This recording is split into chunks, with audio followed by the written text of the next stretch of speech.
草莓香脂雪糕、草莓糖、鮮奶油、牛奶、香脂、細砂糖。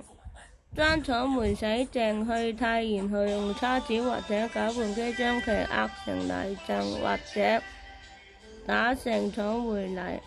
將草莓泥加入50克糖，攪拌均勻靜置10分鐘，讓草莓釋放出更多汁液。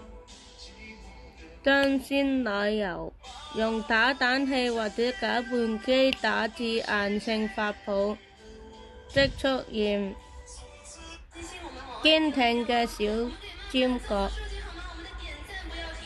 將草莓泥、牛奶、香草精倒入大碗入邊，加入適量嘅糖，跟住攪拌均勻。將打發嘅鮮奶油用剃刀輕輕拌入草莓混合物，直至充分融合。